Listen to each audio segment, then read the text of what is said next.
is up, everybody? You are listening to The Introverted Nerd Watches.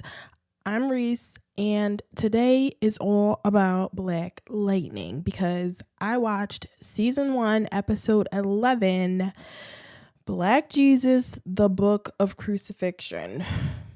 We have to do something about these episode titles, y'all. They are way too long. Just in season 2, because we officially have a season 2. I don't know if I talked about that on the last episode, or I don't even know if I knew about that on the last episode, but it's been confirmed. Black Lightning is getting a season 2. So in season 2, we have to get a new theme song. We have to stop Anissa from doing the stupid deep breaths, and we have to do better with the episode titles, because this is not the longest title, but this is a long ass title for an episode of a TV show. They need to stop it. We get it. Religion, blah, blah, blah. Stop. Do better, Braca Keels. So let me step off my soapbox and tell you that you should subscribe to the podcast because it is wonderful and you want to be here while I'm talking about season 2 of Black Lightning, right? So go to Apple Podcasts, subscribe, leave me a 5-star review. I'll read it on the next episode or a episode, whatever. You can also subscribe to the podcast on Stitcher and GooglePlay and wherever else you get your podcasts. And you can rate and review the show in those places too. So, yeah, let's get into Black Jesus, the Book of Crucifixion, because did I even like this episode? I think I liked this episode. Not I think. I enjoyed this episode. This is another episode that felt like moving pieces. Just, they're moving pieces into place for what's coming next. And there felt like there have been quite a few of those episodes this season where it's, sort of place setting episodes. Where, we just need to have these things happen so that the big thing that we want to happen next will happen. And that has made some of these episodes feel kind of boring. I still like the show a whole lot. I enjoy it, but some of these episodes have been rough. But there's only 2 episodes left. We're almost to the end of the season. So, hopefully good things happen in the next 2 episodes. It should be good. I saw the preview or a bit of the preview for the next episode. And Tobias is back. Yes. I believe Latavius is going to be in that episode too. So all the good things are happening at least in the next episode. Who knows what's going to happen in the season finale. So in this episode, our Black Jesus, Jefferson Pierce, gets his ass arrested. Like, really arrested, y'all.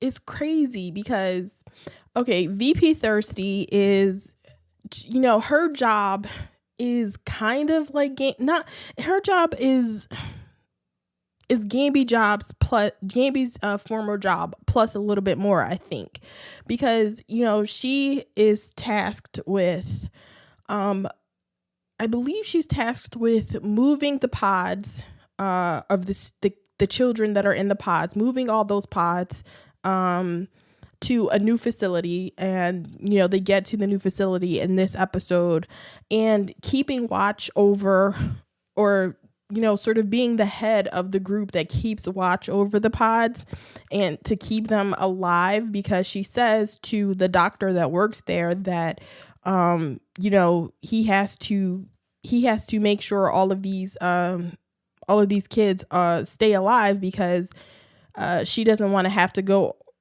back out to get more subjects. So she's like, I guess she's like middle management, because she gets put in her place a few times. The head of the ASA, what is it? I keep wanting to call that dude Hollis, but his name is Martin Campbell, I think Campbell, or I don't know, Hollis. Um, I forget it. I swear I forget his name. He's Hollis. That's it. His role in Scandal is like more famous than anything else, right? Whatever. His name is Hollis.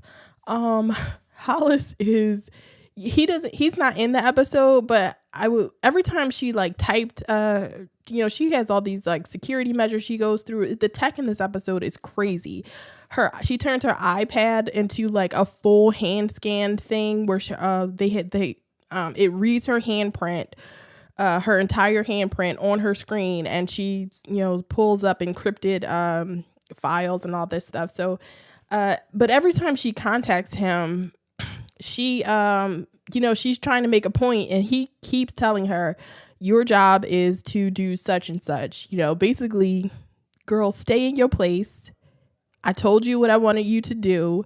You don't need to know anymore. You don't need to worry about what's going on over here. You worry about what I told you to worry about. And so that's basically what she's told throughout the episode. And we see that she actually genuinely has feelings for Jefferson.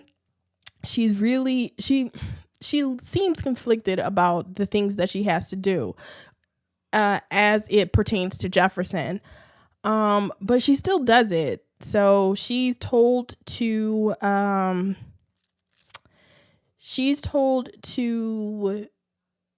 basically frame Jefferson, to help the police frame Jefferson for selling drugs out of the school. So she gives the police the green light to plant on Jefferson, to plant in his car.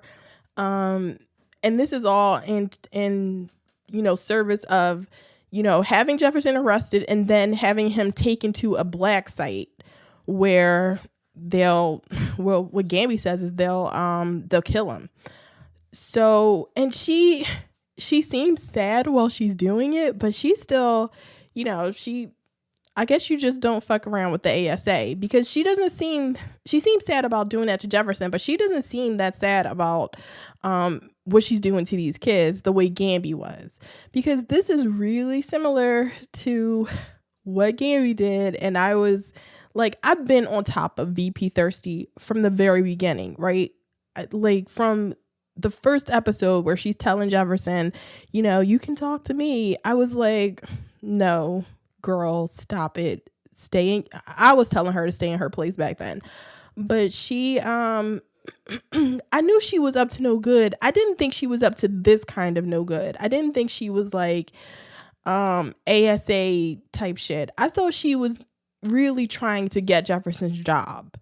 That's as high up as I thought she went. I was expecting her to, because it's been really clear since the episode where the boy took green light in school that she was not as interested in these kids as Jefferson was. She was not as interested in their well-being as Jefferson was. I took that to mean that she was basically interested in the job, the job of vice principal, trying to move up to principal. So this has shocked the shit out of me, and I don't even know what to do with her, because she's walking around looking like CCH Pounder, like a young version of CCH Pounder, and I don't know what is next for her, because she's not a high up in the ASA organization. Like, she has, Hollis is her boss. He's telling her what to do. So she's not making a lot of her own decisions. I mean, as far as we've seen. But she's really trying to look out for Jefferson. So when Jefferson gets arrested, it's all over, it's all over the news, all over TV and everything. She's watching it. She's still telling, trying to tell them, Jefferson is not Black Lightning. I've worked with him for a really long time. He's not Black Lightning. I would know if he was, which is obviously wrong. She does not know that he's Black Lightning. Hollis is right. He is. So she spends a lot of time just sitting around the office. When Jefferson gets arrested, she does her vice principal duties, and she sort of takes over his role as principal, and she's making announcements on the to the students about how, to be good for Jefferson, wait for him to return. And at the end of the episode, when they create the diversion, and Gambi creates the hologram that Anissa takes out, and they make the hologram to make it seem like Jefferson isn't Black Lightning because obviously he's in jail. So when she sees that on the news, she tries to contact Hollis again, and he tells her again, stay out of it. This is none of your business. And we sort of end the episode with her on she sitting there looking stupid, like she doesn't know what to do. And it has to be really clear that she's not getting with Jefferson. Like this has only pushed him closer to Lynn and his family. I mean, he wasn't interested before, but he's definitely not going to be interested now. And I can't imagine what's going to happen with her. We saw how Jefferson felt about Gambi, and Gambi has been his dude since for most of his life. So what is going to happen with her? Because I think he's going to have a different feeling about her than he's definitely going to have a different feeling about her than he has about Gambi. So I want to see what's going to happen with her next. Like, is she going to die? Are they going to make it so that this Black woman takes the fall for all of this shit that's going on? I'd be really pissed if that happens. I mean, I don't like her, but I don't want her to take the fall for all of this when it's a bunch of white dudes doing it. Like, that would really piss me off. But, maybe they'll be able to write themselves out of that. Who knows? So let's move on for her, because she's the only villain. Well, the cops are the villains in this episode, but she's the only ASA type villain in this episode. So Jeff and Anissa are in the beginning of the episode, they're searching for the children, and Gambi is helping them. So Jeff has he's kind of moved towards I need Gambi's help. I can't do this without him. He's the tech guy. We need him. So he's not happy about it. And Gambi, he's still all fucked up. His eye is still all red and everything. He's like, I don't know how long this is after what happened, but it's not that long, because it can't be more than a few days. He's walking around, but he's still really fucked up. So damn it, I dropped my highlighter. Gambi's satellites found some sort of heat signature, or some sort of they picked up something that made him think that they had picked up the pods that all the kids are in, and it wasn't pods, but it was the guns, basically Black Lightning guns that are there to be to neutralize Black Lightning. And it's a whole armory full of just that kind of gun. And Anissa points that out for us. Just in case you didn't know, Anissa points it out again, just to make it clear what's going on. And Jefferson is he kind of has an attitude with Gambi when it turns out that the kids aren't there. And, he blows up the armory, and they go back to see Gambi. And that's when Anissa starts asking, Gambi, what the hell happened to you? Why are you so fucked up? And Gambi tells her to ask her father. And Anissa is part of what I call the Gambi defense squad. She is so far on Gambi's side. I did not know that Anissa and Gambi were this close, because she should be in law school instead of medical school, because she has been on Jeff's ass about you have to talk to Gambi. We need to be working with Gambi. Gambi is like every sort of scenario that she can come up with to bring Gambi up, she brings him up. And when she's talking to Gambi, Uncle Gambi or Uncle Esposito, well, they still call him Gambi, so I'm guessing that Gambi is just his name now. Like, he's been using Gambi for so long, it's like he thinks Gambi is his name. So, Gambi is officially his name. Esposito is just a dead name to him right now. So when she's talking to Gambi, he tells her to ask her father, and she's like, he won't tell her. She wants to know how she can help him. And Gambi is telling her, this was so annoying. It's like, Gambi, just speak in proper sentences. Tell this girl something. Anissa is not that bright all the time. She needs all the help she can get. He turns into Yoda and starts telling her, all the things, everything she needs is inside of her already. He tells her to help her father make good decisions. And I'm like, back up, houseway. How is the Anissa Pierce that we've been seeing in these 11 episodes going to help anybody make good decisions? Anissa does not make good decisions her damn self. And Jefferson, okay, Jefferson, actually, I'm going to be fair. Jefferson was better in this episode. He was like a calming force to everybody else around him. So, yeah, I'm being fair to him because he had to calm Anissa down. So Jefferson was the one doing the, helping Anissa and Jennifer make good decisions. Well, like a father should, but you know what I'm saying. So, Gambi won't give answers. He's doing his Yoda routine, and Anissa leaves, and that's when she talks to Jeff about the weirdness between him and Gambi, and he's telling her that he doesn't know if he'll ever be able to work with Gambi, and she's like, can't we all just get along? And because Gambi tells her the ASA is going to be after all of them, and they need to work together in order to get out of this.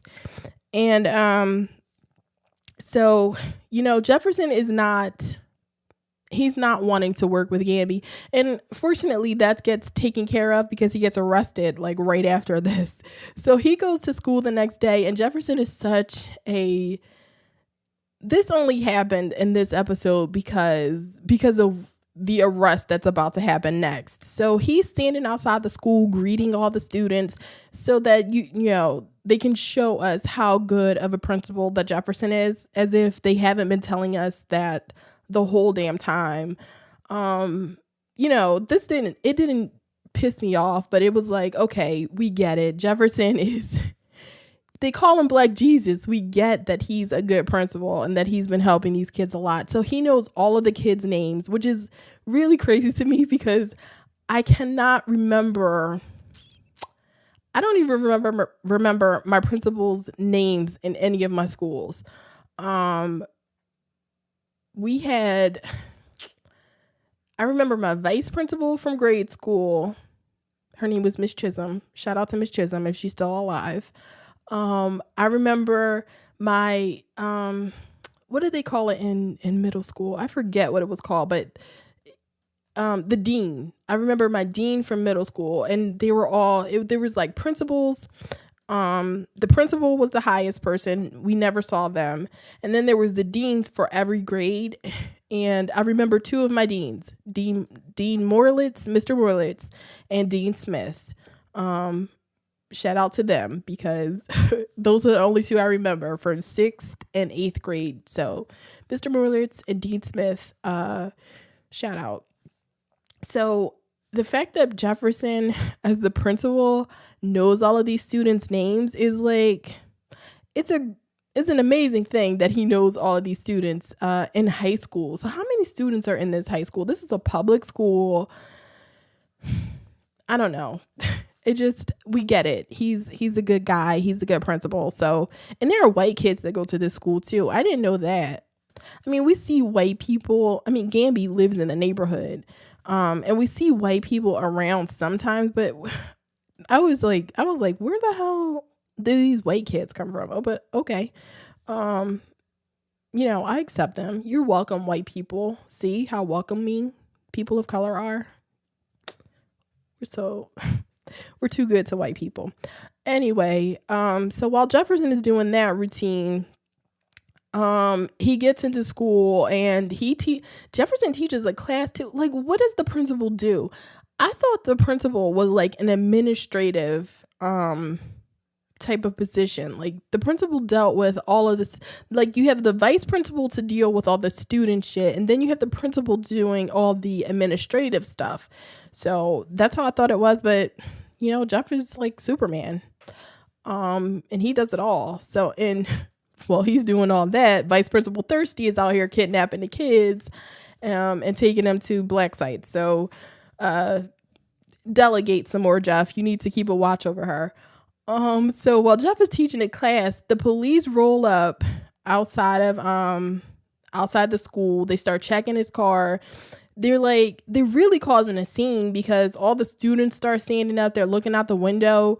They all recognize the car that the police are at as Jeff's car. So it's some crazy shit. And I feel like they did that on purpose. It's a big show of force for the police to show up outside of the school in the middle of the day when they could have, they're not at their house anymore. So I guess they couldn't just go to Jeff's house. He's like hiding out right now. So they couldn't go to his house to pick him up. So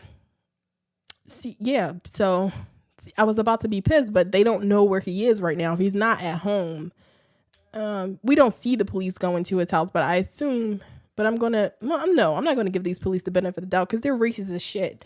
So they plant the green light in Jefferson's car that VP Thirsty gave them, and then they go into the school to get Jefferson, and they start searching his office, and they plant more drugs and some money in his office as well. So Jeff is trying to find out what they're looking for. He doesn't know why they're there. His problems are with the ASA, but the ASA has contacted the police too. Like,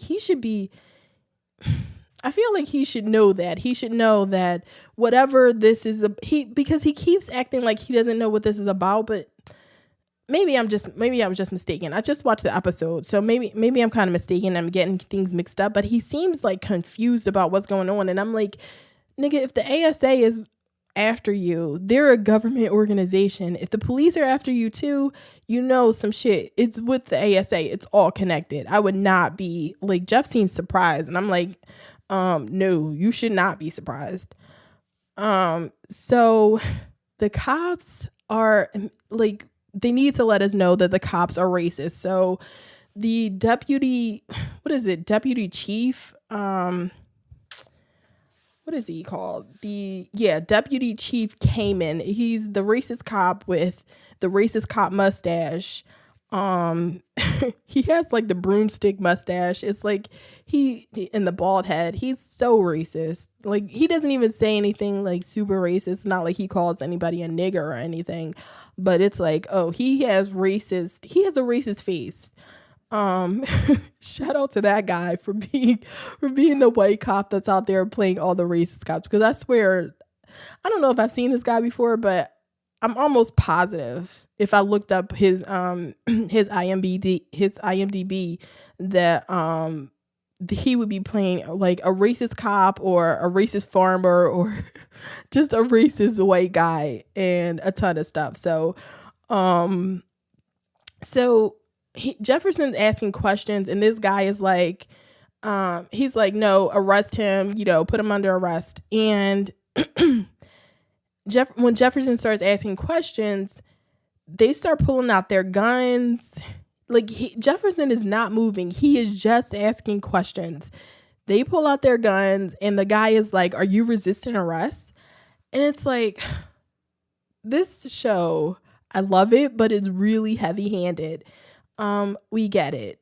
They're racist. We did not, like, you could just, like I said, the racist mustache. You just show that guy's face and it's like, okay, they're racist. So this causes a lot of commotion. They perp walk. Jeff has to take the perp walk out of the school, and Jennifer shows up and she's upset, and he has to calm her down because she's ready to use her powers on the police. A student, one of Jeff's students named Tavon, has his fellow students lock arms and to block the exit to the school, to stop the police. And of course, racist cop is like, when Tavon is like, what you not gonna do is take Mr. Pierce out of this school. And racist cop is like, come on, son, this is not a rap video. I'm like, what? Like, what does that even mean in this situation? Tavon is just like, what you not gonna do? And it's like, it's not racism that's directed in the right way. Like, I don't mind if he's being racist. You want to make a racist cop, fine. But have him say something that seems like it belongs in the situation. Like, is this this is not a rap video. It just seems like so random. Like, you just say that anytime you see a black person. You see a black person standing in line at the supermarket, and you're like, come on, son, this is not a rap video. Like, what is this even? He's a student in school and you're talking about this is not a rap video. Like, okay, y'all. And so Tavon tells him, my daddy name is Lamont. You don't look like a Lamont. I died when that little boy said that. I was like, okay. This is kind of funny, but it's kind of crazy to me too, because these are kids that live in the hood that, they say regularly that this town, these police are corrupt. This town has been Fremont has been over policed. So it's really like pushing the limit of my believability.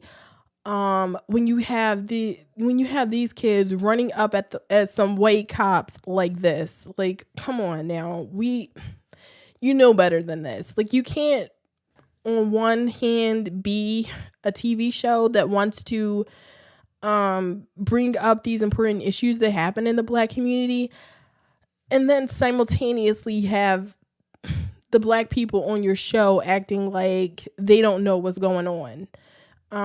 This Tavon knows what's going on with the police. He's not stopping the police like that. And the racist police are not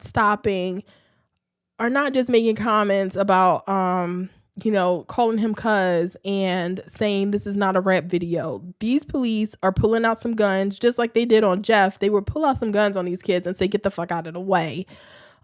So I get it, but they wanted to create a situation where Jefferson is constantly calming the situation. So Jefferson tells Tavon to, behave yourself. Don't do this. We don't need another black kid getting shot or something like that. We don't need another black kid to have, a moment with the police. What he says to him, and, he tells him to, look after everybody else. So they're walking out to the car, and Anissa runs up, and Anissa needs to be calm too. Anissa is like taking her deep breath, ready to go at the cops. She runs up at the cops like, Anissa, really? I get it.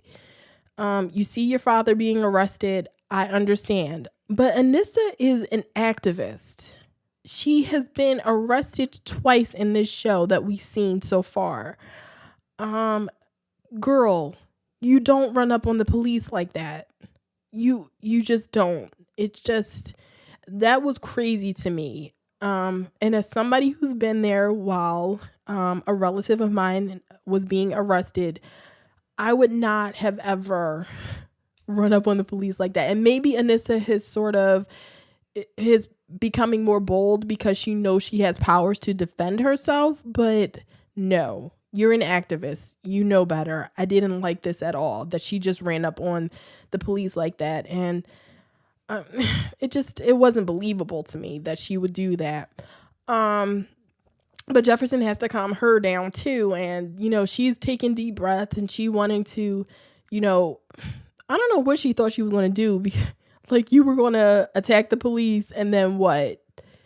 Nigga, y'all will all be dead. They would come and get you right away. Or they would go get your mother and y'all would just be all fucked up. Just stop it, Anissa.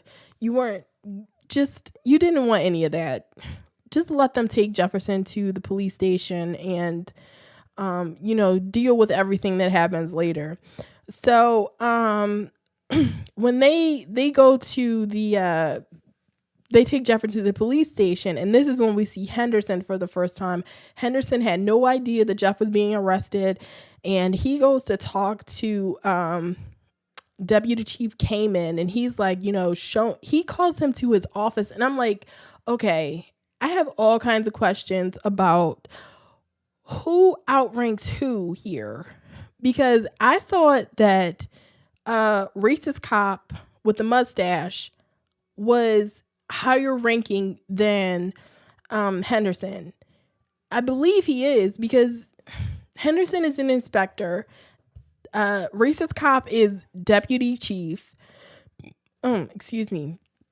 So how is Henderson walking around with this attitude at, his boss, basically, asking him to, like, show me the evidence you have, show me the search warrant you have for this. It's like, nigga, this is your boss. You can't talk to your boss like this, right? Like, and it makes no sense, because we see, like, the rise of Henderson, Inspector Henderson rises, like the Dark Knight. He's really, he's really passionate in this episode about, helping Jefferson out. And I get it. Jefferson is his friend. He wants to help him, but it just seems so.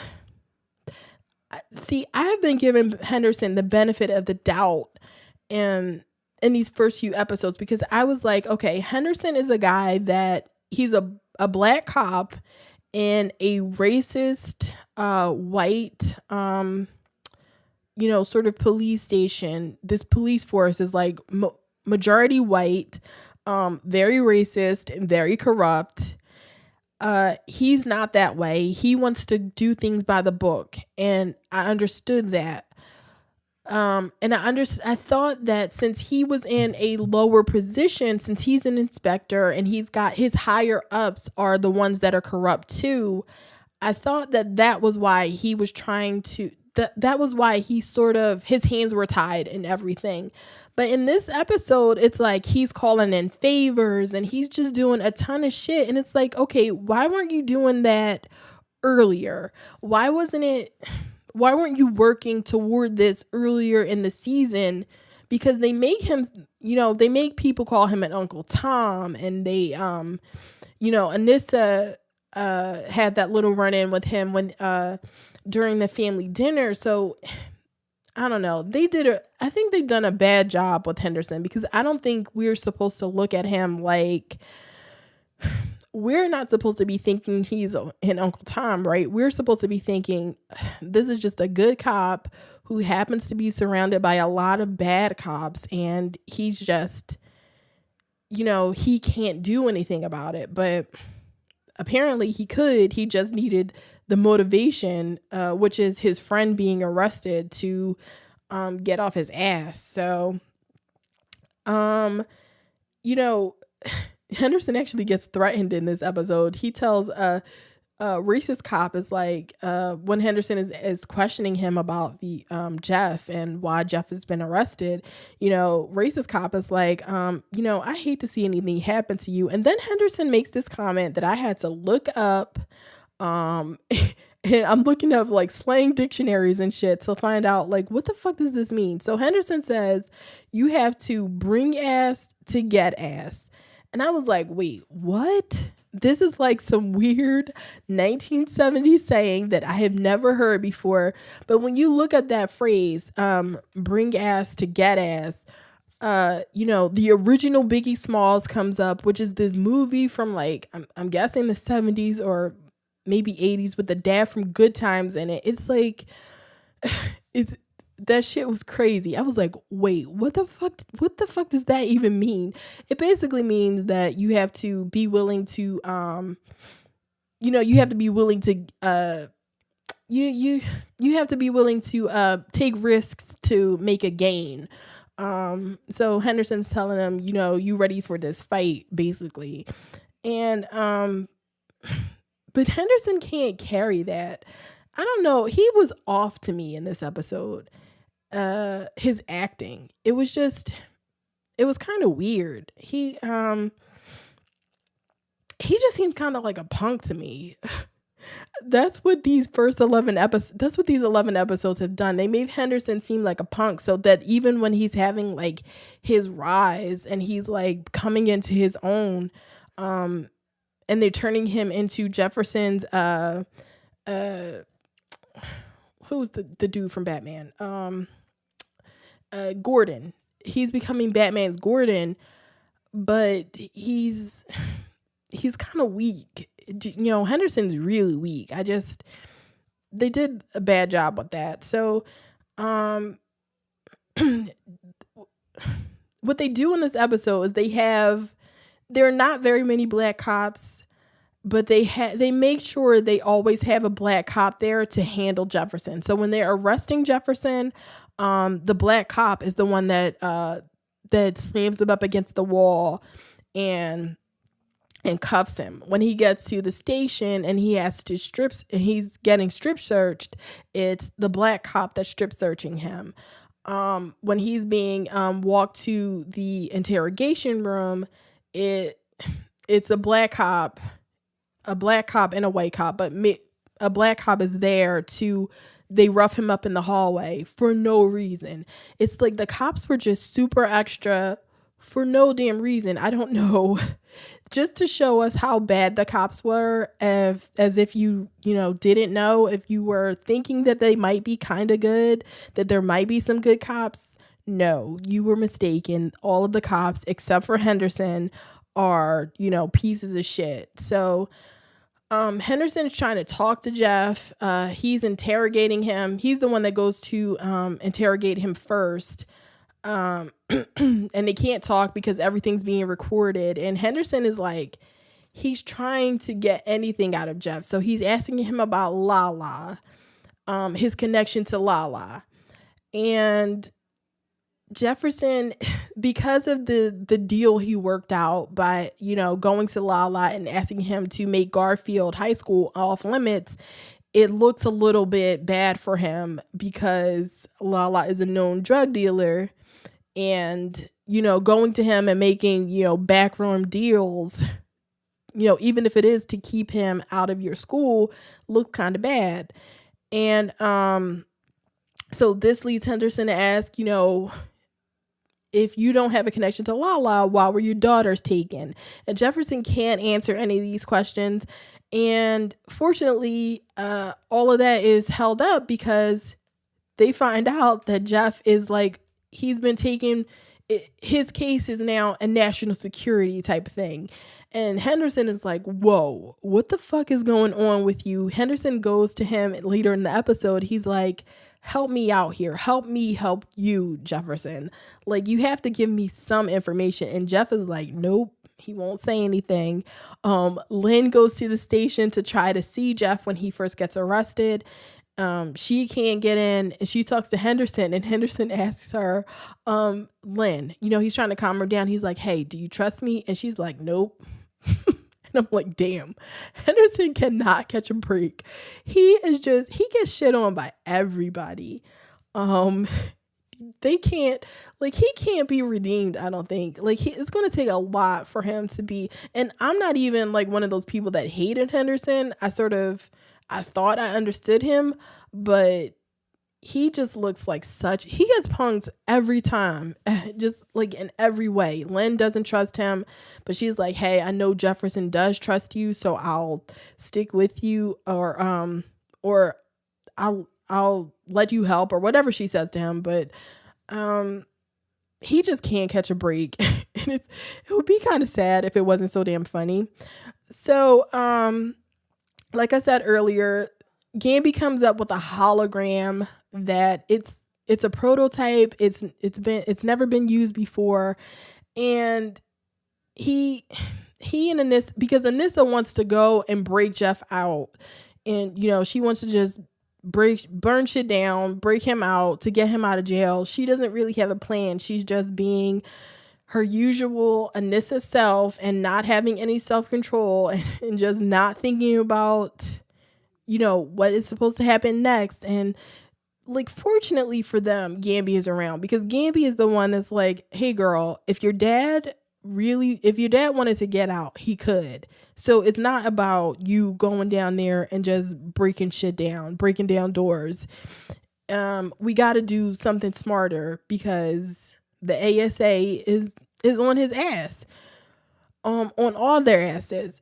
And okay, the one thing that really like kind of pissed me off is they're staying at a safe house. Gambi is in his safe basement, like lair place, trying to stay hidden from the ASA.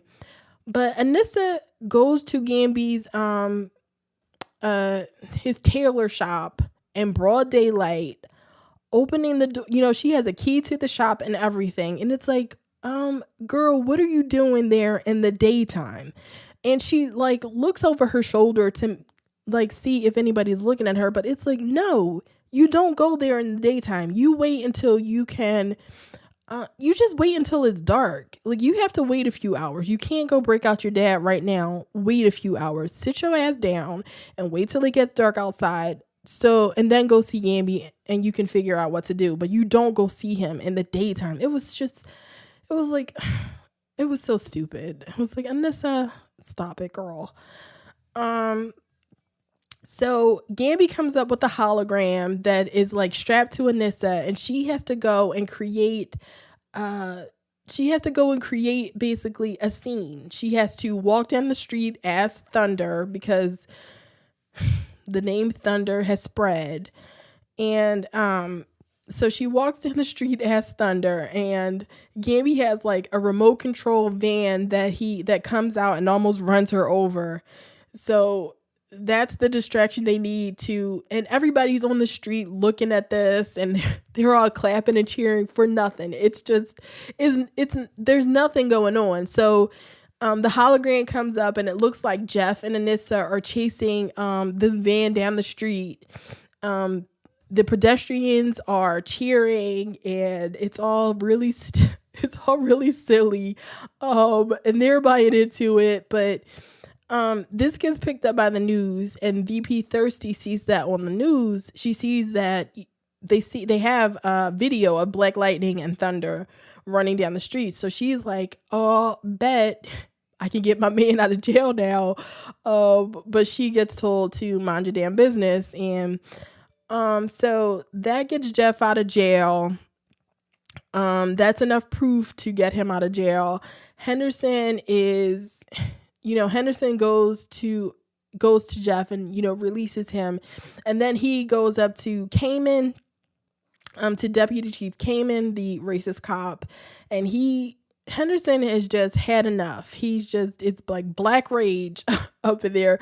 Kamen tries to grab his arm, and that was just it. He set Henderson off. Henderson, pushes him up against the wall, and he's like, your boys gave you up, you sloppy. Apparently he left a lot of evidence in his house about the bribes he's been taking and the money like laundering. I don't know what exactly they've been doing. It doesn't really matter. But Henderson arrests him, and we cut to a press conference given by Henderson. Because your boy has gotten a promotion to deputy chief now. He's no longer inspector. He's Deputy Chief Henderson. And he's telling the community that, they've been over policed and abused and all that. And he's bringing in a better day and blah, blah, blah. He won't really be able to do anything, but we'll pretend that he will be. And he's wearing his nice dress blue. So Henderson got a raise, and Jefferson goes home and Gambi comes to the house, and he and Gambi they're trying to work through their situation, because Jeff knows that he can trust Gambi. So that's not the problem, but he doesn't know whether he'll ever be able to forgive him, but he knows they need to work together. So he says they need to find a new balance in their relationship. And I can appreciate that. I'm sort of, the anger is over.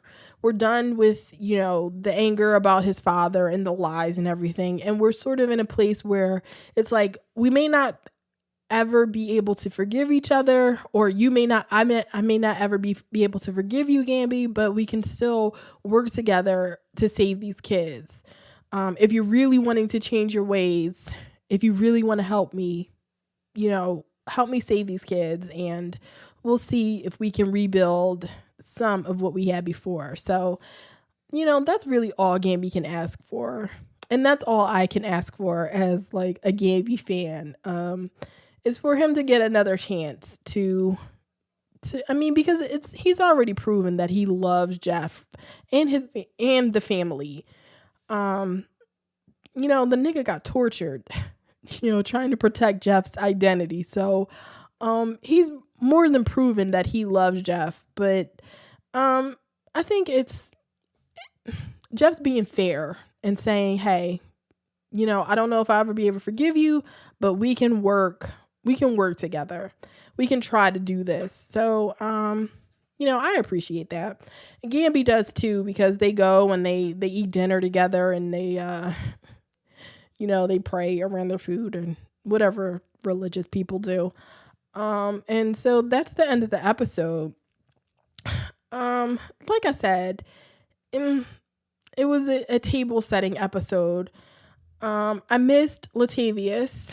I want to know where the hell Tobias is. I'm so happy that he's going to be back in the next episode, because how many episodes has it been since Tobias was shot and Tori was killed and Lady Eve was killed? Like, how many episodes has that been? It's like, it feels like it's been forgotten.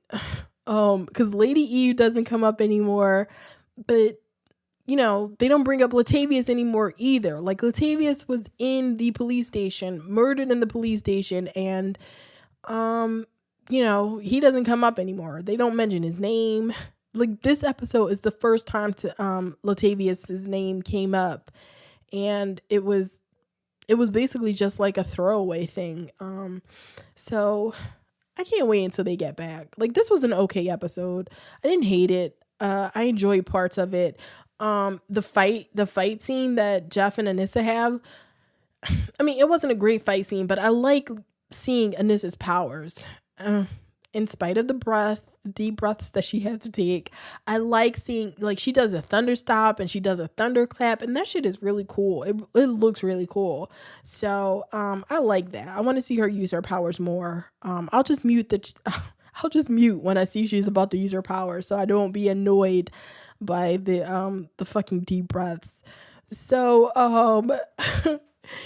that is the end of the episode, y'all. You can find me on Twitter at TINerdPod. I'm trying to come up with a hashtag to use so that people can so that I can see when people tweet at me. So I'm going to go with because I'm going to go with TINPod. Or should I do TINW? Like TINW, the Introverted Nerd Watches. Hashtag TINW or hashtag TINPod. I don't know. We'll see. We'll see which one I choose. So Twitter handle is at TINerdPod. My personal Twitter is at the Ms. Introvert. You can follow me on Instagram at TheIntrovertedNerd, and you can go and like the Facebook page at facebook.com/TheIntrovertedNerd. And if you want to send me some feedback and you want to tell me what you think about Henderson and what's going to happen next, you can send it to TheIntrovertedNerd@gmail.com. And I'll start putting up a post on Facebook to leave feedback just on a post, so you don't have to like email if you don't want to. If you just want to leave feedback on Facebook, I'll do that. We'll work it all out, y'all. And I'm losing my voice and I want to go get something to eat. So don't forget to subscribe to the podcast and leave me that 5-star review. And I'll see you next Tuesday for the Saved by the Bell episode, because I'm coming up on the end of that season too. So I have a lot going on. Later.